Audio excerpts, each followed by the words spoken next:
नमस्कार। हम लोग कबीर की साखियाँ पढ़ रहे हैं जिनमें कबीर मन को जीतने, मन को विजित करने की बात कर रहे हैं। पढ़ता हूँ मैं। इस मन को बिस्मल करो, दीठा करो अदीठ, जे सिर राखो अपना, तो पर सिरिज अंगीठ। बिस्मल शब्द फारसी का है जिसका मतलब है नष्ट करना, मारना। कबीर कहते हैं कि साधना के लिए पहली शर्त है कि मन के भटकाव को समाप्त किया जाए। कबीर जैसे संत साधक हैं कि मन की दो अवस्थाएं मानते हैं। सामान्य स्थिति में एक मन है, बाहरी मन है, जो बाहरी विषयों की ओर भटकता है, लोभ में, मोह में, क्रोध में, वासना में, विषयों में भटकता है। और दूसरा मन, उसी बाहरी मन को यदि खींचकर और अंतर्मुखी कर लिया जाए, बहिर्मुखी की अपेक्षा मन यदि अंतर्मुखी हो जाए, मन ऊर्ध्वमुखी हो जाए, ईश्वर में लग जाए, तो उस अवस्था को उन्मनी अवस्था कहते हैं। तो संत जन बाहरी मन को, स्थूल मन को, हालांकि मन स्थूल नहीं, सूक्ष्म ही होता है, लेकिन विषय वासना की ओर आसक्त जो मन है, सांसारिक मन है, इसको ईश्वरोन्मुख करना चाहते हैं। तो इसी संदर्भ में ये बात कही, इस मन को बिस्मल करो। बिस्मल यानी नष्ट। कबीर कह रहे हैं कि मैं इस मन को खत्म कर दो, नष्ट कर डालो। और दीठा करो अदीठ। दीठ शब्द दृष्टि का भ्रंश है। दीठा यानी दृश्यमान, दिखाई देने वाला, अदीठ यानी अदृश्य। पारिभाषिक शब्द हैं ये साधना के। संसार में जो दृश्यमान जगत है, जो माया है, मिथ्या है, जैसा शंकराचार्य ने कहा कि ब्रह्म सत्य जगन्न मिथ्या, तो जो संसार दिख रहा है, जगत दिख रहा है, वह मिथ्या है। इसलिए ऐसे दृश्यमान जगत को मैं क्या करूं, दीठा को क्या करूं, अदीठ करूं, अदृश्य बना लूं। जो संसार दिख रहा है, इससे अपने मन को हटा लूं, और जो अदीठ है, जिसको अब तक देखा नहीं, जो अदृश्य है, ब्रह्म है, उसमें मन को लगा लूं, दृश्यमान को अदृश्य करके, और जो अदृश्य है उसे दर्शनीय कर लूं। जे सिर राखूं अपना। यदि, जे यानी यदि, सिर राखूं, यदि मेरा शीश रखता हूं अपना, यदि अपने सिर को बचाए रखता हूं। ये जो सिर है, यहाँ अहंकार का प्रतीक है। साधना में मन के भटकाव को समाप्त करना है, दूसरा अहम भाव को, अहंकार को समाप्त करना है। जब मैं था तब हरि नहीं, अब हरि है मैं नहीं। कबीर कहते हैं कि जब तक हमारे भीतर मैं है, अहम भाव है, अहंकार है, तब तक हरि नहीं मिल सकते, भगवान नहीं मिल सकते। इसलिए इसे सिर के प्रतीक से व्यक्त किया है। जे सिर राखूं अपना। यदि मन को जीतने के बाद भी मेरे भीतर अहंकार बना रहता है, घमंड बना रहता है, अहम भाव बना रहता है, तो उस पर सिरज अंगीठ, तो मेरे सिरज, तो मेरे सिर पर अंगीठ, अंगीठी की आग गिरे, मेरा सिर झुलस जाए, मेरा सिर जल जाए, यानी अहंकार समाप्त हो जाए। कबीर मैं को मारने के लिए काफ़ी कहते हैं, मन को मारने की बात भी कहते हैं, और जो मैं का भाव है, अहंकार है, अहम भाव है, इसे समाप्त करने के लिए कहते हैं, क्योंकि साधना पथ पर अहम का कोई महत्व नहीं है। गालिब ने भी इसी बात को दूसरे ढंग से कहा था कि जब कुछ न था तो खुदा था, कुछ न होता तो खुदा होता, मुझको डुबोया मेरे होने ने, मैं न होता तो क्या होता। कबीर भी कह रहे कि मैं नहीं होना चाहिए, व्यक्ति में अहम नहीं होना चाहिए। अगली साखी हम पढ़ते हैं। मन जानी सब बात, ये वास्तव में दोहा न होकर और सोरठा है। मन जाने सब बात, जानत ही अवगुण करे, और काहे की कुशलात, कर दीपक कुएं पड़े। कबीर कह रहे हैं मन जाने सब बात।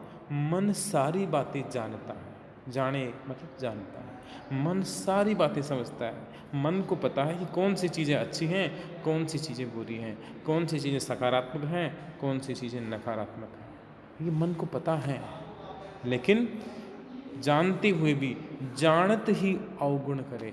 मन जानते बूझते अवगुण की ओर बढ़ रहा है, बुराई कर रहा है, बुरे काम कर रहा है, बुरी चीज़ों में प्रवृत्त हो रहा है। मन को भी पता है यदि बुरी चीज़ों में फंस जाऊंगा तो इससे मुझे हानि होगी, नुकसान होगा, किंतु जानत ही अवगुण करे। जानते बूझते भी मन मानता नहीं है, क्योंकि जो बुराई वाली चीज़ें मन को ज़्यादा लुभाती हैं। इसलिए काहे की कुशलात, इसलिए मैं अपनी कुशल कैसे कहूँ कि मैं कुशल हूँ। कबीर ने नित्य भी कहा कि जरा मई ने मन मुआ काहे की कुशलात, कि न तो वृद्धावस्था गई न मृत्यु का भय टला, तो फिर कुशल कुशल सब ही कहे, कुशल देखे कोई। तो कुशल कहाँ है, सुरक्षा कहाँ है।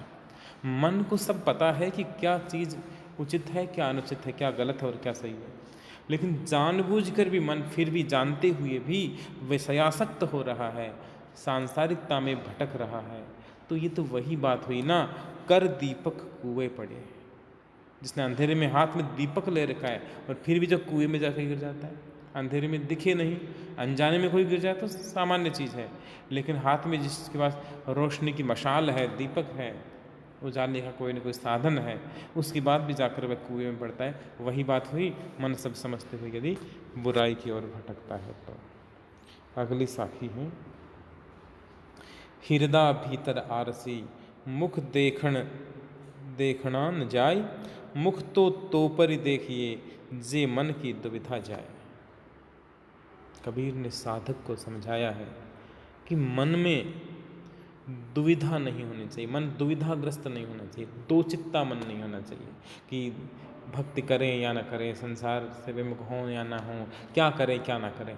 ये जो अंतर्द्वंद्व की स्थिति है, यदि मन में ये अंतर्द्वंद्व चल रहा है तो व्यक्ति अपने भीतर की परमात्मा को नहीं देख सकता। हृदय भीतर आरसी, हृदय यानी हृदय, भीतर मतलब अंदर, आरसी यानी दर्पण।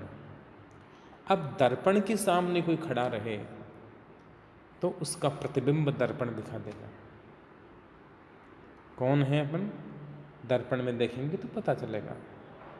ऐसे ही हमारे हृदय में दर्पण है, हृदय भीतर आरसी, आरसी दर्पण। तो हृदय के भीतर आरसी है, दर्पण है, और वह हमें बता सकता है। अपने हृदय का सामना करो, अपने मन के सम्मुख खड़े तो हो, हृदय के सम्मुख, तो पता चल जाएगा कि वास्तव में हम शरीर नहीं, हम आत्मा हैं, हम उसी ब्रह्म का अंश हैं। हृदय भीतर आरसी, हमारे हृदय में दर्पण तो है, दिल दर्पण है, किंतु मुख देखना न जाए, फिर भी उस हृदय रूपी दर्पण में मुख देखा नहीं जा रहा है, देखना न जाए। ये देशना, ये जो शय है, मध्यकाल में ख को भी इसी प्रकार लिखा जाता था, स को भी इस प्रकार लिखा जाता था। तो मुख देखना न जाए, हृदय के भीतर दर्पण होते हुए भी मुख देखा नहीं जा रहा है। अलंकार की बात करें तो यहाँ विभावना अलंकार है, कारण होते हुए भी कार्य नहीं हो रहा है। नहीं, क्षमा कीजिए, विशेषोक्ति अलंकार है, कारण होते हुए कार्य नहीं हो रहा है। मुख देखना नहीं, दर्पण के होते हुए मुख दिखाई नहीं दे रहा है। कारण क्या है कि मन में दुविधा है, मन मोहग्रस्त है, मन विषादग्रस्त है। मुख तो पर ही देखिए, मुख तो तब ही देखा जाएगा, तभी देख पाओगे जे मन की दुविधा जाए। यदि मन में जो दुविधाएं हैं, मन में जो दोहरे विचार आ रहे हैं, ये सारी दुविधा यदि समाप्त हो जाए, तब ही ईश्वर के दर्शन हो सकते हैं, तभी हम आत्मदर्शन कर सकते हैं, आत्मज्ञान कर सकते हैं। आगे कबीर कहते हैं कि मन दिया मन पाइए, और मन बिना मन नहीं होए, मन बिना मन नहीं होए, और मन उन्मन उस अंडजू अनल आकाशा जो। यहाँ एक कवि समय का उपयोग हुआ है कबीर की कविता में। कवि समय वे मान्यताएं होती हैं जो वैज्ञानिक ढंग से भले ही सिद्ध न हो, लेकिन कवि समाज में प्रचलित होती हैं।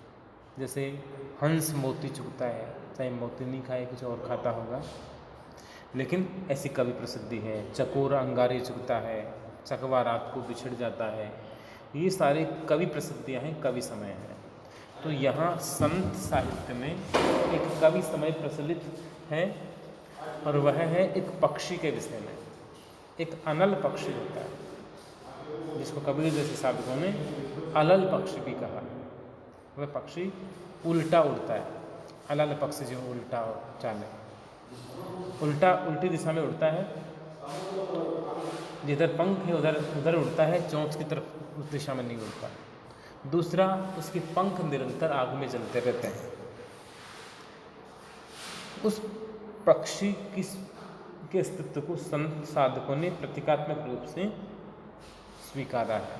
उसका उल्लेख है यहाँ कबीर ये कहना चाह रहे हैं कि आप सच्चे मन से ईश्वर के प्रति समर्पित हो जाइए, तब आपका मन भी आराधना में लगने लग जाएगा।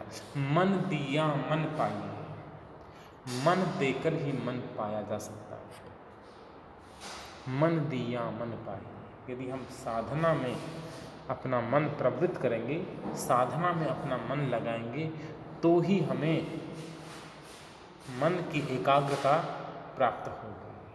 मन दिया मन पाइए, मन देकर ही मन को पाया जा सकता है।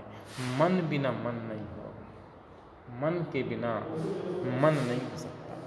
यहाँ मन है वह श्लिष्ट है।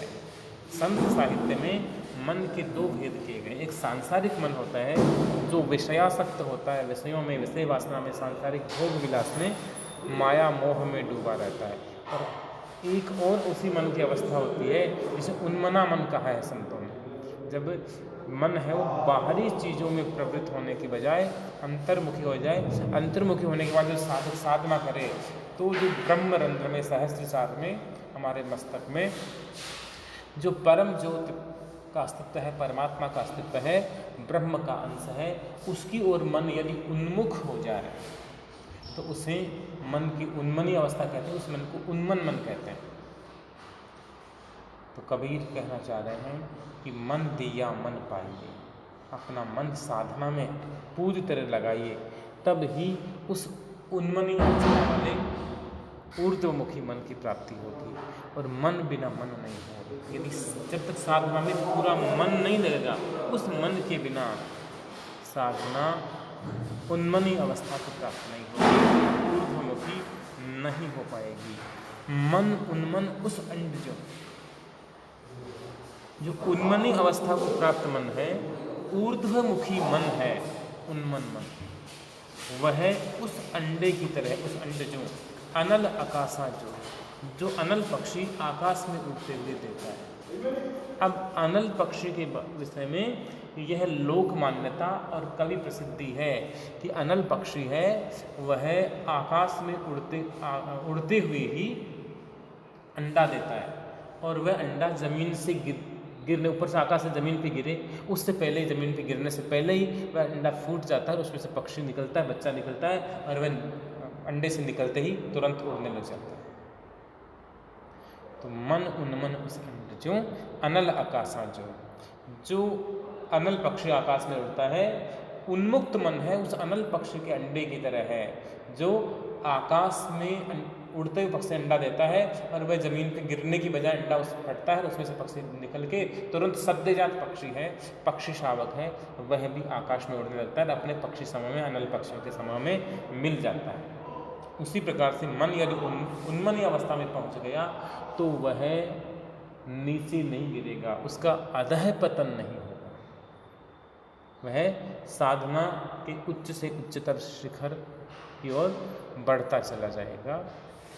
ये कबीर कहना चाहते हैं। साधना के कई पारिभाषिक शब्द इन साखियों में प्रयुक्त हुए हैं। श्रेष्ठ साखियाँ हैं जो हम बाद में अगली कक्षा में पढ़ेंगे। तब तक के लिए नमस्कार, धन्यवाद।